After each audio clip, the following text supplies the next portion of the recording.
Bienvenidos a la cuarta sesión de la competencia de expresión escrita y argumentativa. Ya estamos en la tercera parte de esto que hemos titulado el texto argumentativo. Ya hasta ahorita sabemos qué es, sabemos cuáles son sus características, sabemos de manera conceptual, de manera general, ¿no? Todavía muy teóricamente, cómo se puede planear un esquema para elaborar un texto argumentativo. Hoy particularmente vamos a aplicar, ¿no?, eso que estuvimos revisando en la sesión anterior, pero con un ejemplo concreto. Vamos a terminar de comprender, ¿no?, cómo es que podemos hacer para escribir un texto argumentativo. No se les olvide que hemos dicho y hemos sido muy puntuales y hemos subrayado, ¿no?, que escribir un texto no consiste en tomar el lápiz o la pluma y empezar a escribir así lo que se me ocurra, lo que venga. No, se trata de planificar, y eso es lo que hoy queremos que rectifiquen cómo se organiza desde la selección del tema, cómo se elabora desde la selección del tema, bueno, que ese punto es siempre muy personal, hasta, ¿no?, cómo podemos llegar a delimitar y esquematizar. Les recuerdo mi nombre, soy Orquídea Flores y vamos a empezar. En la sesión anterior trabajamos o conocimos 3 preguntas polémicas. De hecho, cuando estábamos hablando del primer paso de este método que es la selección del tema, yo así arbitrariamente dije que elegía el primer tema, ¿no? Y sí, quiero que trabajemos con esta pregunta polémica o planteamiento para que lo conozcamos. Miren, recuerden que son 3 pasos. El primero consiste en la selección. Este ya está seleccionado, pero lo que sí tenemos que hacer es leerlo con mucho cuidado. Tenemos que prestar atención, como se los había dicho, a todos los elementos. Tenemos que comprender qué es lo que aborda el planteamiento. No se trata solo de leerlo y decir, sí, échamelo, ¿no? Algo habla de la lectura. No, fíjense. Dice, debido a los bajos índices de lectura que se registran a nivel nacional, ¿no?, el gobierno federal ha puesto en marcha una reforma de ley al sistema educativo nacional para que se integre la lectura como materia obligatoria a nivel básico. Y la pregunta incluso está remarcada y así se la van a encontrar el día de su examen. ¿Consideras que esta medida pueda resolver el problema de la lectura en México? Entonces, ya de entrada, todavía no selecciono nada, pero ya de entrada, al momento de leerla y volverla a leer, ya puedo ir entendiendo el camino que está tomando, de qué está hablando. Pero acuérdense que el método nos exige, ¿no?, que lo primero que debemos hacer es no responder a la pregunta. Yo no voy a decir, sí, la medida de que la lectura se convierta en materia obligatoria va a resolver todos los problemas, o no lo va a resolver. Entonces, el texto completo, el análisis, lo que vaya armando, ¿no? Es más, lo que voy armando desde ahorita va a empezar a dar respuesta a la temática, pero estoy armando un análisis, no estoy diciendo sí o no, está bien o está mal.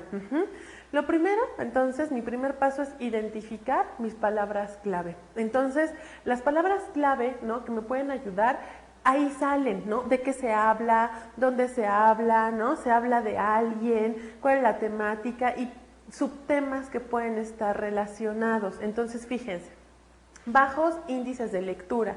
Eso es central, o sea, desde el momento inicial en que dice, debido a los bajos índices de lectura. Entonces, esa hay que subrayarla, es importante, ¿no?, que se registran a nivel nacional. No está hablando del Distrito Federal, no está hablando de Jalisco, no está hablando de Colima, está hablando de todo el país, ¿no? Entonces, nivel nacional nos da un panorama de dónde o a qué nivel va a ocurrir esta situación. El gobierno federal, ese es quién, ¿no? No necesariamente puede ser una persona, sino una entidad o una institución, como en este caso. El gobierno federal, ¿no?, es el que ha puesto en marcha una reforma. Entonces, estoy entendiendo quién, porque me va a dar pauta también, ¿no? Una reforma de ley, ¿no?, también porque es el meollo del asunto para cambiar la problemática. Sistema Educativo Nacional, que va a ser, bueno, además de que es una expresión larguísima, son 3 palabras, va a ser maravillosa, ¿no? Porque nos va a servir para entender otras cosas. Dice, para que, bueno, después del Sistema Educativo Nacional, para que se integre la lectura como materia obligatoria, entonces subrayamos porque es también parte del meollo del asunto, ¿no? A nivel básico.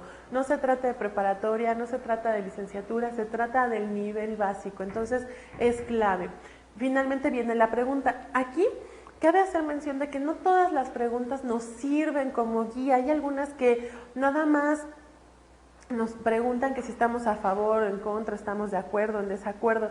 Esas preguntas no nos brindan información adicional, pero estas, o muchas, nos pueden brindar información adicional y hay que leerla también con cuidado. ¿Consideras que esta medida, ¿no?, pueda resolver el problema de la lectura en México? O sea, vuelve como a insistir en lo que partió. Entonces, subrayo lectura, incluso estoy pensando que se pudo haber subrayado también el problema, ¿no? Pero ya con bajos índices de lectura ya entramos. Entonces, ya que tengo mis palabras clave identificadas, se dan cuenta, las registro o las recupero en una listita, porque en esa listita después las voy a usar, ¿no? Lo primero que hago es así, en el orden en que me las encuentro. Bajos índices de lectura, nivel nacional, ahí puedo englobar México para no estar repitiendo, gobierno federal, reforma de ley, sistema educativo nacional, materia obligatoria y nivel básico. Esas palabritas que están seleccionadas son mi camino para construir todo el texto. Por eso las estoy sacando de ahí, las estoy extrayendo de allí. No tengo ninguna otra fuente, no tengo ninguna otra posibilidad de consulta. No puedo consultar libros, no puedo consultar el celular, no todo fuera como sacar celular con un programa de datos o con un servicio de datos y entonces vámonos rápido a buscar, ¿no?, lo que tiene que ver con eso. No.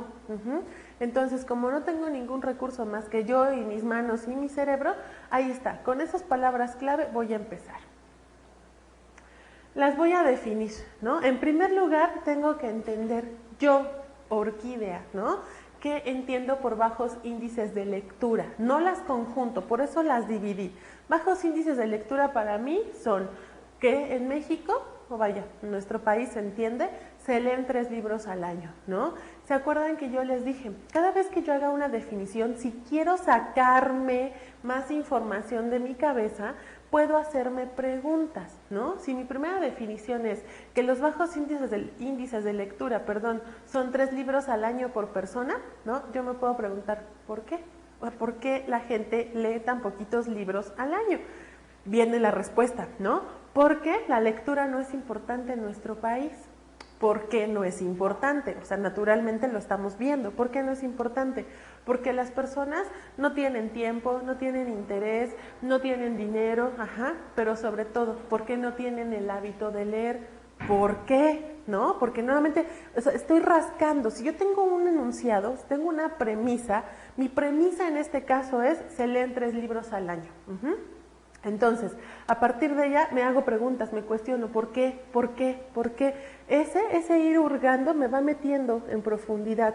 ¿Por qué necesito entrar en una profundidad mínima? No tengo que hacer todo un texto que hable de los bajos índices de lectura. Solamente necesito 4 razones, 3 razones, no sé. Necesito que, si quiero que el texto sea analítico, tengo entonces que meterme un poquito más allá de lo que todo el mundo sabe. Si yo escribo un texto, ¿no?, que hable sobre los bajos índices de lectura y donde diga que la gente lee 3 libros al año, el que lo lea, el que lo evalúe, va a decir, bueno, estás escribiendo un texto diciéndome algo que todo el mundo ya sabe.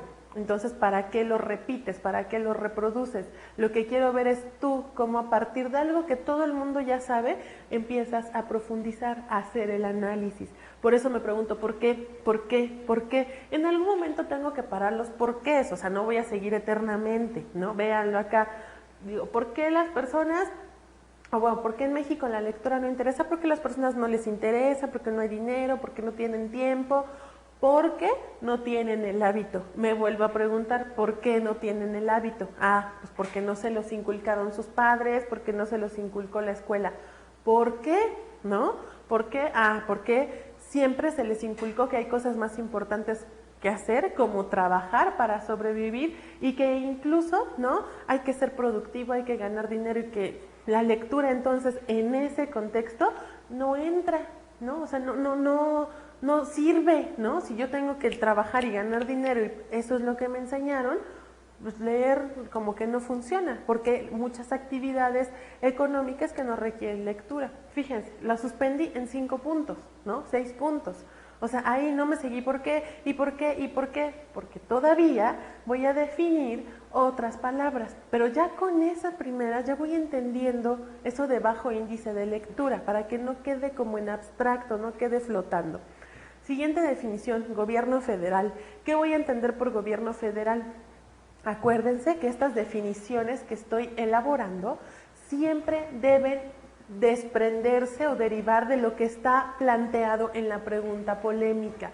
No tengo que decir gobierno federal, ah, claro, el presidente de la República, los magistrados de la Suprema Corte. No, porque esos no tienen absolutamente nada que ver. Sí, el presidente es el primer representante del gobierno federal, pero a lo mejor ni lo tengo que mencionar al pobre, ¿no? O sea, no viene al caso. Entonces, para mi tema, que habla de la lectura, reformas al sistema educativo, bajos índices de lectura, lo que tengo que entender por gobierno federal es a la SEP, ¿no? La Secretaría de Educación Pública, que es la encargada de elaborar políticas públicas en materia de educación. Y como el asunto de la lectura, ¿no?, se está proponiendo se reforme, eso es una política pública. Entonces, delimito, solo voy a hablar de la SEP. Siguiente definición, reforma de ley. ¿Qué quiere decir eso? No demos por sobreentendido ningún concepto. Se entiende que si es una reforma, es una transformación o un cambio. En este caso, es la propuesta de modificar el estado actual de una ley. ¿Eso qué quiere decir? Bueno, se quiere establecer a la lectura como materia obligatoria por el simple y sencillo hecho de que no lo es, ¿no? Porque estoy delimitada a un concepto. No, ahorita todavía no tengo que hacer conexiones. Ya sé que la lectura no es obligatoria porque a nadie le interesa, lo acabo de decir en la definición, en la primera. Pero entonces, ahorita nada más son definiciones. Entonces, ¿no? ¿Qué están haciendo? O sea, ¿qué es lo primero? Porque claramente ahí dice propuesta. Quiere decir que todavía no es un hecho. Pero lo que sí se está haciendo, que ya se trabajó o que ya está asegurado y que yo sé, ¿no?, que tengo conocimiento, es que ya hay acciones para fomentar la lectura. Antes de que sea materia obligatoria, ya hay algunas acciones, ¿no? Como que los niños lean 20 minutos con los papás, ¿no? Que se evalúe la velocidad lectora y que los papás entreguen reportes del avance del niño. Entonces, eso lo puedo integrar ahí, esa es la propuesta que está haciendo la SEP. Pero fíjense, toda esta información hasta ahorita llevo solamente 3 definiciones y ya con esta información ya puedo armar, ya puedo ir juntando, ¿no?, la información y que me vaya saliendo un análisis, porque justamente cuando empiezo a separar, ¿no?, en palabras clave, cuando empiezo a definirlas, estoy analizando la problemática, no la estoy definiendo, no estoy dando una opinión, no la estoy juzgando, no la estoy calificando de buena o de mala. Sigamos, ¿no? Reforma de ley todavía tiene más, ¿no? ¿Por qué hacer una reforma? Esa es una pregunta obligada, ¿no? ¿Por qué se implementan acciones? Entonces, fíjense, ya sabemos que leer no es obligatorio, ¿no? Que la educación básica, porque eso es importante, ¿no?, es el mejor medio para difundir y fomentar el hábito de la lectura. Eso es importantísimo, ¿no? O sea, porque la reforma va enfocada a ese punto, ¿no? Va enfocada al nivel básico. Todavía no defino nivel básico. Por eso estoy hablando de educación básica, porque creo que la educación, ¿no?, como va dirigida a los niños, pues logra llegar a muchos medios o a muchos niveles de la sociedad. Y entonces yo me puedo preguntar, ¿por qué va enfocada a los niños? Porque acabo de hablar de los niños.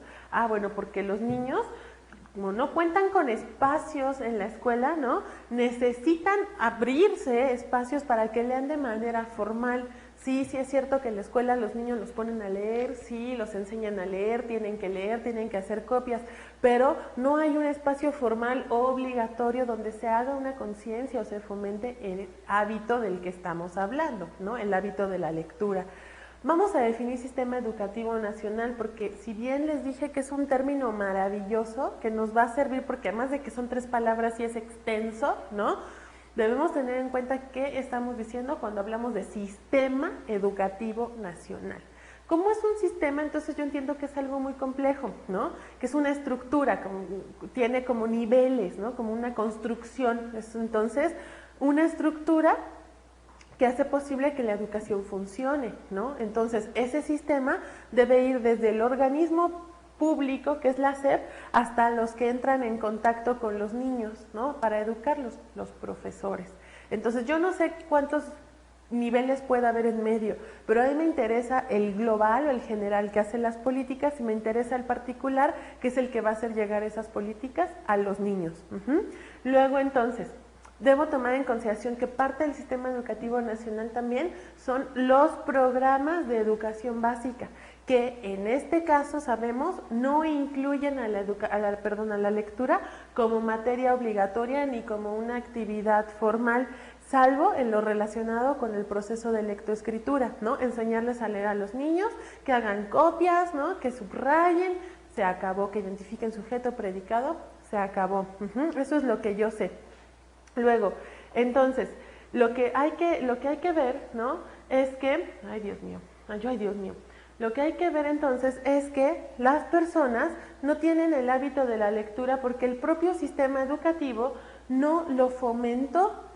O sea, a ver, si estoy hablando, ¿no? De que hay que enseñar a ese nivel para que los niños lo tengan, ¿no? Para que los niños lo difundan a la sociedad.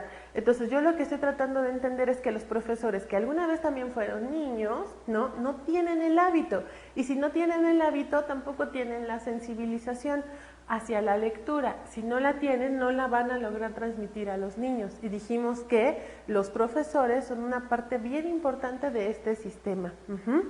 Bueno, hay una cosa también que entender, lo que estoy diciendo, si estos también fueron niños, los profesores, y crecieron en este medio, ¿no? En este medio que no valora la lectura, entonces voy a entender que el problema, ¿no? De la lectura en medio o en términos del sistema educativo nacional no es un problema actual, no es un problema de ahorita, es un problema que ya ha persistido, ¿no? Durante generaciones. No importa que sea obligación de los profesores enseñar a los niños o que sea obligación de los adultos enseñar a los niños a leer y el hábito por la lectura. Fíjense, ya voy armando como conjuntos de información. Si voy juntando todo lo que he definido hasta ahorita, ya casi así podría escribir el texto. Ya tengo información, pero esa información, si se dan cuenta, no son datos, súper especializados, no tengo que saber mucho, estoy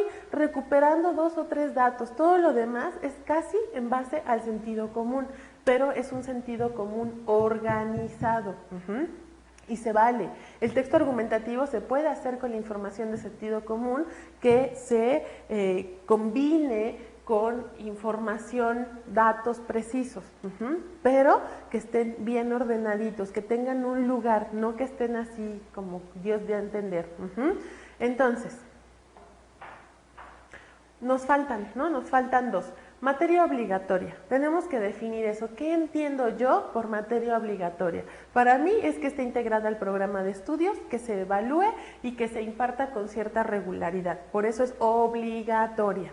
Entonces, para mí es con eso. Bueno, ¿para qué? ¿Cuál es la intención de que se evalúe, de que esté integrada al programa y que se imparta varios días? Bueno, crear el hábito en los niños y que entonces pueda haber más lectores, ¿no? Porque según eso es lo que se busca. Nivel básico, nada más para definirlo, para que no demos por hecho que estamos sobreentendiendo nada. Nivel básico, preescolar, primaria y secundaria. Sí, sí es cierto que hace poquito recién se integró la prepa, ¿no? Como materia obligatoria.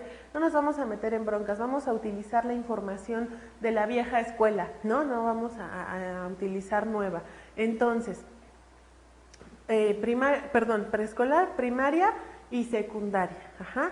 ¿Por qué a esos niños? ¿Por qué a esos niveles? ¿Por qué no a otros? Ya lo habíamos dicho, ¿no? Porque es la mejor etapa de la vida para formar un hábito. Ajá. La intención entonces es apostar por el futuro de México. No queremos quizá que se resuelva, no sabemos, yo estoy un poquito aseverando, ¿no? Pero lo que queremos es que al fomentar el hábito en estos niños crezcan con las ganas de seguir leyendo. Además, para mí representa como una doble ventaja, ¿no? Porque enseñar a los niños puede traernos la ventaja de que influyan a los padres para que también lean o que los padres se vean obligados a leer. Fíjense, ya hasta aquí tengo definido. Esta información no quiere decir que ya vaya a ser la que se pase tal cual al texto. Ni siquiera tendría que estar bien redactada. Yo la puedo redactar así, con oraciones clave, oraciones sencillas, no importa. Lo que importa es que con esta información ya voy tejiendo o voy diseñando un camino, un sendero por el cual voy a caminar a lo largo de toda la elaboración. Gracias a estas definiciones, ahorita ya voy a poder esquematizar, voy a poder obtener categorías de análisis que me van a ayudar a comprender mejor la temática. Miren entonces, ¿no? Mis categorías de análisis, desde lo que yo analicé, si se está hablando de gobierno, si se está hablando del sistema educativo, si se está hablando de los niños, si se está hablando de México, para mí, para esta temática y lo que yo he definido y entendido, son educación, por supuesto, ¿no? Hay que hablar de política porque tiene que ver el gobierno y tiene que ver la intención de mejorar la calidad de vida de las personas, tiene que ver la sociedad porque estamos hablando de profesores, de padres, de niños, estamos hablando de, bueno, toda la gente, ¿no? Que estamos de este lado que no son las instituciones, y cultura. Cultura, aquí aclaro, no entendida como sinónimo de educación. Este término de cultura no es de si tienes cultura o no tienes, sino yo lo estoy entendiendo como todo el conjunto de costumbres, de hábitos, de prácticas, de tradiciones que tenemos los mexicanos y que nos dan identidad como tales. Entonces, yo tengo esas 4 categorías. Están desordenadas, no importa. El orden se lo voy a dar una vez que empiece a diseñar los antecedentes. Ahorita yo voy a rellenar mi esquemita, ¿no? Entonces, tengo mi temática, que son los bajos índices de lectura. Desde el primer momento brotó, ese es el problema. Todos los planteamientos tienen un problema, eso lo deben tener en claro. Si no logran identificar cuál es la problemática que se trata de analizar en la temática, o en la pregunta polémica, tenemos un problema, ¿no? Otra vez, debemos saber que todo lo que uno va a escribir es sobre lo que vamos a escribir es una problemática. Entonces, relleno mi esquema. Primer párrafo, introducción. Segundo párrafo, antecedentes. Tercer párrafo, nada más las voy a trasladar. Política, siguiente sociedad, siguiente cultura, siguiente educación y por último, conclusión. Yo no sé si ese va a ser el orden definitivo, pero para rellenarlo, para armar la columna vertebral de las que les hablaba en la sesión anterior, tengo ya ese esquema general. Ahora, la idea es empezar a planificar. Aquí aclaro y espero que haya quedado bien claro desde el principio, ¿no? Este ejemplo es algo que yo, Orquídea, está haciendo. No quiere decir que lo copien, no es una plantilla, es un ejemplo para explicar los pasos del procedimiento. Es mi manera de comprender la temática. Habrá quien pueda encontrar cosas que yo no encontré o que yo no vi. Entonces, lo que ahora voy a hacer es esta planificación de los párrafos con palabras y con ideas clave o oraciones clave, es mía, no es general ni aplica para todos los textos que se pudieran hacer a partir de la misma temática. Entonces, dijimos, lo primero a planificar son los antecedentes. No puedo hacer la introducción, ¿por qué?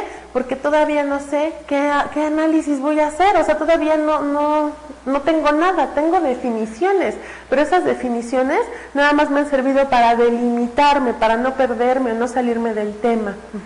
Entonces, lo primerito, los antecedentes son mi punto de partida, son mi base, ¿no? Mis cimientos para construir. Yo me pregunto, ¿de dónde viene o qué ha causado o qué ha provocado que en México no se lea, ¿no? Entonces, yo puedo ver a lo largo de la historia del país, no voy a poner fecha, no voy a decir a partir de este año, a partir de este evento. Yo digo, a lo largo de la historia del país, porque yo estoy convencida de que es un problema viejo, pero no lo voy a poner así. A lo largo de la historia del país, la mayor parte de la sociedad se ha visto en la necesidad de trabajar para sobrevivir.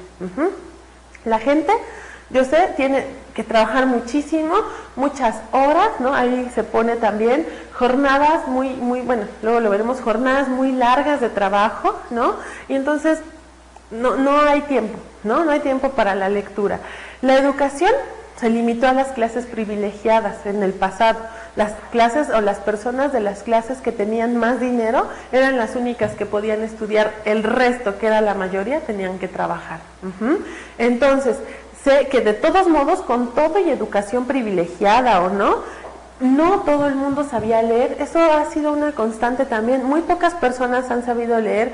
Es más, hubo tiempos en que los niveles de alfabetismo completo eran altísimos. Y entonces, si lo sumamos a eso, bueno, tomamos en consideración que se volvió como un hábito el hecho de trabajar por encima de leer. Y vamos a decirlo así, el grueso de la población entonces, generación tras generación, fue heredando, ¿no? La tradición de darle más valor al trabajo que a otras actividades y sobre todo actividades de corte intelectual que no demuestran trabajo físico. Con eso, no tengo que sacar 800 ideas, con eso, porque acuérdense que mi párrafo de antecedentes tiene una medida, va de entre los 5 y los 9 párrafos. Entonces, para no saturarlo, para que sea un párrafo claro, sencillo, directo, con esa información es suficiente. Esa información no la voy a pasar en viñetas, por supuesto. Cuando ya empezara a escribir mi texto, tengo que redactarlo, pero a partir de esas ideas, que son las ideas principales del párrafo. Paso al siguiente. De acuerdo a lo que yo me quedé, de acuerdo a lo que yo planteé por último en los antecedentes, ¿no? Eso de heredar la tradición, para mí, quiero empezar a hablar de cultura, porque les dije que para mí cultura es no educación, sino tradiciones, costumbres, hábitos. Entonces quiero empezar con eso, para mí, para que tenga orden interno de un párrafo a otro. Y en cultura quiero decir que las prácticas cotidianas, es decir, las actividades cotidianas, como trabajar para sobrevivir, lo que estábamos diciendo, o trabajar durante jornadas muy largas, ¿no? En actividades que no requieren leer o escribir, ya no en el pasado, ya en el presente, hay muchas actividades que no requieren que se esté escribiendo y leyendo todo el tiempo, se convirtió en costumbre, y esa costumbre con el pasar de los años se arraigó como un hábito. Entendido eso, entonces, los niños, que son los que nos interesan, cada vez que viene una nueva generación de pequeñitos, ellos nacen en torno de esta sociedad, ¿no? Que tiene esta costumbre, exaltar el valor del trabajo por sobre el de la lectura o de las actividades intelectuales. Es ahorita muy reciente, pero estos niños ya crecen en este entorno donde no se lee, donde se sigue heredando la tradición de la no lectura. Entonces, ellos, cuando empiezan a crecer, ¿no? Se dan cuenta que estará todo por encima de la lectura, que está ausente, el tema de la lectura está ausente o está menospreciado. Entonces, para mí, mi siguiente categoría es la sociedad. Tengo que hablar de la sociedad porque primero, ahorita hablé como de las tradiciones, de la herencia, de lo que se va transmitiendo. Ahora quiero hablar de la gente, ¿no? De cómo eso aterriza en la gente, porque otra vez está conectadito, no me he dado saltos cuánticos hasta ahorita, no me pasé a hablar de economía o de política, primero la sociedad y luego lo voy bajando. Entonces, fíjense, el fenómeno de no leer, ¿no? Que se ha heredado generación tras generación, se vuelve normal para la mayor parte de las personas, porque como el grueso no lee y no existe el hábito ni la costumbre, pues entonces se vuelve algo normal el no leer. Ningún sector de la sociedad se preocupa. ¿Por qué digo ninguno? O la gran mayoría de los sectores no se preocupa. Porque la gente que conforma esos sectores de la sociedad creció dentro de ella, donde no existe el hábito de la lectura. Entonces, la educación, que es la que a mí particularmente me interesa, pues menos, ¿no? Se enfoca durante los últimos años, y fíjense, o sea, yo nada más estoy usando frases, ni siquiera estoy segura de que ha sido cuántos años, no estoy diciendo unos años, simplemente estoy diciendo durante los últimos años. Entonces, se enfoca en un trabajo, perdón, en una educación para el trabajo, para que la gente sea productiva, gane dinero, produzca para el país. Y la lectura sigue menospreciada, sigue en segundo plano. Ajá, los profesores, ya fíjense, esta información me la jalé de mis definiciones, ¿no? La obtuve de ahí, no la estoy sacando de ningún lado. Los profesores que nacen dentro de esta sociedad tampoco se ocupan de la lectura porque les toca ser parte del mismo problema. Por eso, ya cuando empezamos a hacernos medio conscientes de la lectura, esta se convierte como en un lujo, ¿no? Y entonces, ¡ay, tú lees! Órale, pues entonces no vas a tener que trabajar, no vas a tener que hacer nada, ¿no? Y aquí yo puedo incluir un ejemplo personal que en algún momento les conté, ¿no? El ejemplo de quien yo le dije, ay, fíjate que me puse a leer estas revistas, y me dijo, claro, pues como no trabajas, ¿no? Como tú no trabajas, ¿tienes tiempo para leer? Sí, gente que no tiene nada que hacer. Entonces se empieza a convertir la lectura en un asunto de sectores otra vez privilegiados, de mucho dinero, o que tienen tiempo para hacerlo. Hasta ahí, no necesito meterme más, no necesito clavarme, no necesito ahondar, estoy haciendo un análisis ligeramente superficial, no estoy encima, no estoy en la superficie de lo que todo el mundo sabe, pero tampoco estoy en niveles súper profundos, estoy en un punto medio, manejo información para que me llene un párrafo, vean cuántas ideas, son más o menos 4, 5 en promedio, calculando que necesito hacer entre 5 y 9 líneas. Y como yo busco que me salgan, ¿no? En mi texto, que va a ser orquídea, busco que le salgan 7 u 8 líneas, por eso integro esa cantidad de información. Información, insisto, que me está resultando de mis definiciones previas y de como los análisis que estoy haciendo, los cruzamientos, las sumas. Voy a ir al quinto.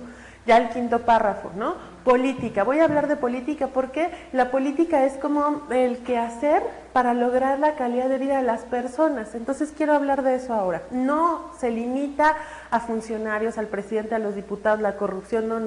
Eso es otro asunto, ¿no? Entonces, empiezo.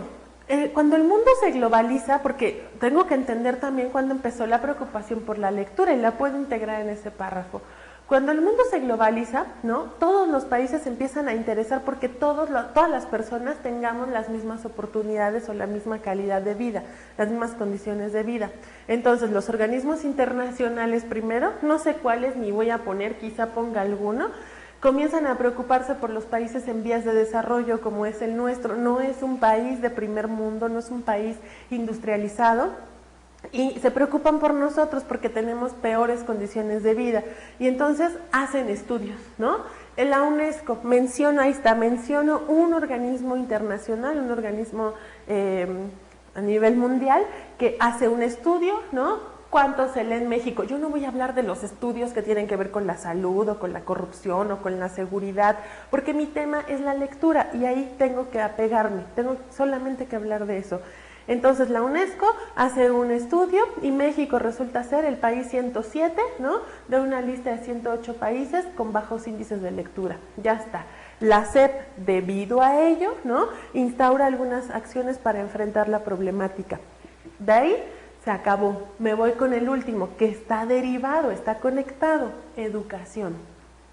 Esas acciones son, ya las habíamos puesto, leer 20 minutos, medir la velocidad lectora, entregar reportes de avance de los niños, ¿no? Y entonces ahí yo empiezo ya a hacer un cuestionamiento crítico, no un cuestionamiento crítico, no le tiro al gobierno ni digo que esas acciones son chafas, pero sí puedo decir, ¿no? Estas acciones parecen omitir, no estoy aseverando, no estoy negando ni confirmando, estoy diciendo, parecen, ¿no? Parecen, no estoy segura, parecen omitir el hecho de que primero se debe fomentar el gusto por la lectura y que la lectura no sea otro elemento más de la carga académica, ¿no? O sea, si hay que hacer sumas y hay que hacer multiplicaciones y hay que hacer maquetas y hay que hacer N cantidad de cosas que hacen los niños, todavía hay que agregarle más a la carga. Yo hasta este momento, con todo lo que llevo, no me he dado cuenta que se hable del gusto por la lectura, sino de políticas, de acciones, ¿no? De la reforma. Ahí incluyo eso. Se propone no solo que sean actividades, sino que sea una materia obligatoria, ¿no? Que se integre a nivel básico, que puedo ponerlo o no, puedo poner que se integre a nivel básico y quizá entre paréntesis preescolar, primaria y secundaria, o no ponerlo. Y digo, ¿por qué? Pues porque dijimos, es la mejor etapa en la vida de una persona para que se arraigue un hábito. Y entonces, para cerrar, porque este penúltimo parrafito ya debe perfilar la conclusión. Yo puedo decir, bueno, todo esto, ¿no? Todas estas acciones y esta propuesta de reforma, y sí será la mejor etapa, y sí lo que ustedes quieran, y los profesores y demás, pero hay un elemento que hasta ahorita no se ha tomado en consideración, y es que es una problemática muy arraigada social y culturalmente. O sea, que la política, que las acciones, que las demás, eso no puede menospreciar el hecho de que está arraigada. Ya dije, ¿no? Antes, que se transmite, tal. Ninguna de mis aseveraciones, ninguna de las ideas que yo puse ahí, las saqué de otro tema, sino las fui derivando de los anteriores. Puedo incluirle más información, no sé, ahorita nada más es un esquema, es un esquemita, es un borradorcito esquematizado. Por eso toda la información que saqué en mis definiciones no la ven ahí. Esa información de las definiciones la voy a usar al rato, cuando tenga que sentarme a escribir el texto completo. Entonces voy a tener también mis definiciones, mi esquema, y voy a tener que pensar bien poquito, porque el trabajo hasta aquí ya está básicamente hecho. Me falta la conclusión, ¿no? Conclusión e introducción. Ya no voy a esquematizar, como ya tengo una idea global de todo, ya hice mi análisis, ya fui conjuntando toda la información y las categorías, voy a escribir directamente mi conclusión y mi introducción, primero en sucio y después ya las voy a pasar en limpio en el lugar que les corresponde. Entonces yo digo, de acuerdo a lo que yo analicé y que tengo aquí en mi cabeza, ustedes probablemente puedan decir, oye, pero te faltó esto y esto y esto, pero este es un proceso mío, ¿no? Habría que ver el resultado, el texto y el proceso de cada quien, ¿no? Entonces yo digo, en conclusión, ¿no? Los bajos índices de lectura en nuestro país son resultado no solo de los problemas que enfrenta el sistema educativo nacional, sino de una serie de complejos factores sociales y culturales que se consolidaron en un hábito muy difícil de cambiar si antes no se genera una verdadera concientización acerca de su importancia. Punto, se acabó. No estoy haciendo preguntas, no estoy respondiendo a la pregunta, no estoy diciendo si sí o si no, estoy diciendo que hay factores complejos que pueden dificultar, no estoy diciendo que no sirve la reforma o que no va a cambiar el hecho de la lectura, no respondo de manera tajante, no hago proyecciones a futuro, prospectivas, no hago propuestas, ¿no? Sí, el último enunciado después de la coma, el de si antes no se genera una verdadera concientización, sugiere una propuesta, pero no estoy diciendo el gobierno debería, los profesores deberían, México debería, no. El chiste también está en la redacción. Con eso cierro. No estoy repitiendo nada que hasta ahorita haya planteado, sino que estoy recuperando todo como en un resumencito, pero haciendo también un cuestionamiento patente. Además, todo lo que pongo ahí está relacionado con mi punto de partida, que fueron los antecedentes. No lo saqué tampoco de otro lado ni lo inventé. Insisto, hacer una conclusión no es tarea fácil, ni crean que llegar a esta fue tampoco tarea fácil. Para hacer una conclusión, cuando nosotros escribimos el texto definitivamente, en las hojas buenas, vamos a decirlo así, no le podemos poner subtítulos, es decir, no puedo poner introducción 2 puntos, antecedentes 2 puntos, educación 2 puntos, no.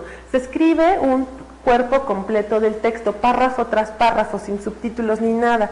Entonces no le voy a poder poner conclusión 2 puntos, ¿verdad? Para indicarle al lector, al que me va a calificar, que ese es el párrafo de conclusión, puedo, si quiero, si ustedes así lo quieren también, utilizar alguna de las oraciones que están ahí para indicar la entrada, ¿no? En conclusión, como usé yo, y luego le puse una comita, ¿no? O en resumen, coma, y me he hecho mi introducción, o finalmente, coma, y me he hecho mi conclusión. Pueden servir, son opcionales, no es obligatorio el uso, ¿no? Pero puede servir para que el lector ponga especial atención en ese párrafo. Además se ve muy bien por estilo. Y ya, lo último a planear es mi introducción. Ya, lo último, ¿no? Como ya tengo toda la idea, ya hasta que concluí, también me la eché completa, ¿no? Entonces fíjense cómo empezó. En la actualidad, nuestro país ocupa uno de los últimos lugares a nivel internacional con respecto a los índices de lectura per cápita, ¿no? Esto es por persona, pero es para no repetir tanto el planteamiento. Ante dicha situación, el gobierno federal propone una reforma educativa en un intento por erradicar una costumbre profundamente arraigada en nuestra sociedad. Acuérdense que dije, la introducción debe invitar a seguir leyendo.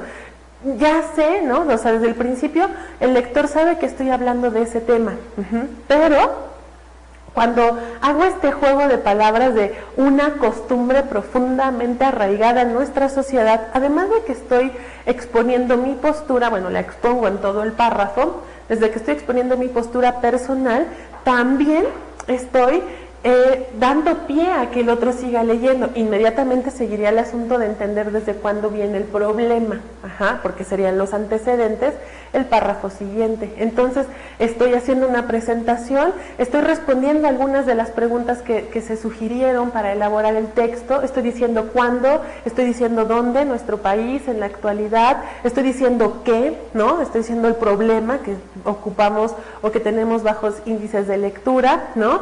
Estoy diciendo un poquito del por qué y estoy mostrando además la postura inicial, que eso es muy importante y que es la que supuestamente se estuvo como desarrollando a lo largo de la planeación de los párrafos anteriores. Un problema a la hora de escribir, un problema tremendo a la hora de escribir es cómo inicio el texto, cuál es la primera palabra que le pongo, ¿no? ¿Cuál es la primera letra con la que empiezo? Entonces, ahí hay algunas oraciones que pueden servir y que se apegan al asunto de las preguntas que se pueden responder para iniciar o para escribir la introducción. Una que no falla y que si la quieren usar adelante es maravillosa en la actualidad. Yo misma la usé. O sea, ya romper el miedo a la hoja en blanco, acabar con eso, ¿no? Ya nos va facilitando la tarea. Entonces, pueden iniciar con en la actualidad, con actualmente, con en nuestros días, con hoy en día, o pueden empezar con en México, si es que la temática aplica, en nuestra ciudad, en el Distrito Federal, en nuestro país. Vaya, o sea, son oraciones para empezar el texto, ¿no? Igualmente se puede empezar directamente con la temática. Yo pude haber omitido todo en la actualidad nuestro país en nuestro país y haber empezado con los bajos índices de lectura que registra nuestro país, ¿no? Y ese es directamente en la temática. Ese era el problema a analizar. Entonces, ya con eso, ya aquí, ya he terminado mi borrador, ahora sí, ¿no? Puedo empezar a escribir el texto, puedo tomar mis hojas, ¿no? Mis hojas limpias, mi lápiz, mi goma, definiciones en mano, borrador en mano, esquema, borrador en mano, y empiezo a escribir. La tarea, insisto, pesada, ya la hice. Todo esto, estar viendo qué voy a poner, cuál es el orden, qué sí, qué no, qué de las definiciones, qué información adicional, pero siempre relacionada, eso ya lo hice. Entonces ya nada más me falta escribir, construir los párrafos, ¿no? Completos, utilizar conectores, ¿no? La puntuación correcta, pero el trabajo pesado ya lo hice. Ya por último, ¿no? Para terminar, quiero leerles un pequeño texto, un texto muy chiquito, que pertenece a una columna de opinión de un periódico. Este texto habla acerca del asesinato ocurrido hace 3 años de una mujer, Marisela Escobedo, quien, rápido les cuento para que lo entiendan, fue asesinada después de perseguir al asesino confeso de su hija, asesinada allá en Chihuahua. Este hombre lo que hace, aunque se toma algunos permisos que el texto argumentativo no tiene, porque este es un formato periodístico, este hombre lo que hace es un texto argumentativo que tiene las partes que les he señalado. Entonces, se los voy a leer para que escuchen con atención cómo es que va organizando la información y cómo en ningún momento condena, juzga, ni muchísimo menos. Si le cambiáramos la redacción en algunas partes, quedaría muchísimo más neutral, pero vamos a escucharlo. El texto se titula Marisela Escobedo y está escrito por Álvaro Cueva. Yo no creo que el asesinato de Marisela Escobedo haya sido un simple acto de venganza. Hay demasiados cabos sueltos.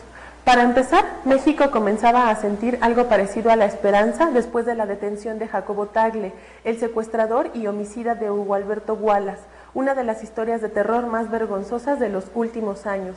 Todos estábamos muy contentos, reconozcámoslo, y veíamos a Isabel Miranda de Wallace, la mamá de Hugo Alberto, como el símbolo de una victoria, como la demostración viva de que a falta de una autoridad competente, cualquier persona podía hacer el cambio. Lo que le estoy diciendo no es cualquier cosa, porque a raíz de esta noticia, en cuestión de días sucedió de todo. ¿Cómo qué? Como la autocrítica del presidente, ¿se acuerda? La euforia generada por la lucha de Isabel Miranda de Wallace llevó a Felipe Calderón a regañar a su gabinete. Palabras más, palabras menos, lo que Calderón le dijo a su gente fue que la sociedad civil estaba resultando más eficiente que ellos en la resolución de determinados conflictos. ¿Sabe usted lo que esto significa? Lo que debió haber provocado hacia el interior del equipo de Felipe Calderón, y luego le dan el premio de Derechos Humanos a Isabel Miranda de Wallace. ¿Usted cree que esto le haya gustado a todos los funcionarios de nuestro país? ¿Usted cree que esto dejó muy contento al crimen organizado? Por supuesto que no. En eso, como cosa hecha adrede, asesinan a Marisela Escobedo, que era algo así como una sucursal de Isabel Miranda de Wallace. ¿A usted no se le hace demasiada coincidencia?